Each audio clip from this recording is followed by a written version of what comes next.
ഒരു ദിവസം ഒരച്ഛൻ മകനോട് അന്ന് വൈകിട്ടേക്ക് 500 രൂപ ഉണ്ടാക്കി വരാൻ ആവശ്യപ്പെട്ടു. അവൻ അതേറ്റു. അച്ഛൻ ഓഫീസിൽ പോയ ഉടനെ അവൻ അമ്മയെ സമീപിച്ചു. 500 രൂപ ആവശ്യപ്പെട്ടു. കാര്യമറിഞ്ഞ അമ്മ 500 രൂപ കൊടുത്തു. വൈകിട്ട് അച്ഛൻ വന്നപ്പോൾ അവൻ സന്തോഷത്തോടുകൂടി അച്ഛന് നേരെ 500 രൂപ നീട്ടി.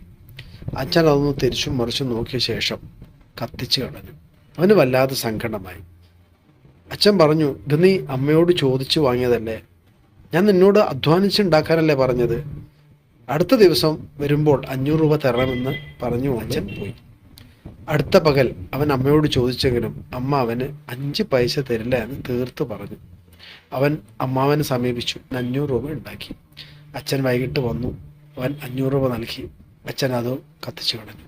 അച്ഛൻ പറഞ്ഞു, അധ്വാനിച്ചുണ്ടാക്കാനാണ് പറഞ്ഞത്. അടുത്ത ദിവസം ആരും അവന് പണം കൊടുത്തില്ല. അവൻ തൊട്ടടുത്ത പട്ടണത്തിലേക്ക് പോയി എല്ലാ ഷോപ്പുകളിലും കയറി തനിക്കൊരു ജോലി കിട്ടുമോ എന്ന് അന്വേഷിച്ചു.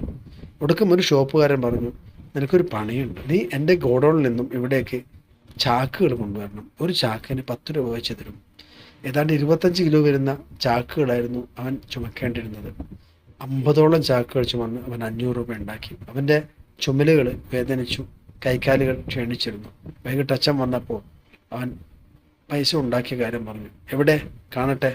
അച്ഛൻ ചോദിച്ചു. അവൻ പൈസ ഉയർത്തി കാണിച്ചു. തരൂ. അവൻ പറഞ്ഞു, ഇല്ല, ഞാൻ തരില്ല. അച്ഛൻ അവനെ വന്നു കെട്ടിപ്പിടിച്ചു പറഞ്ഞു, ഇപ്പം നീ അധ്വാനിച്ചുണ്ടാക്കിയതാണ്. പണത്തിൻ്റെ മൂല്യം അറിയാത്തത് കൊണ്ടാണ് നമ്മൾ ജീവിതത്തിൽ പലപ്പോഴും സാമ്പത്തികമായിട്ട് പരാജയപ്പെട്ടു പോകുന്നത്. പണത്തിന് വില കൽപ്പിക്കുക. സാമ്പത്തികമായ ദുരിതങ്ങളിൽ നിന്നും പകുതി നമുക്ക് രക്ഷപ്പെടാൻ കഴിയും. Thank you.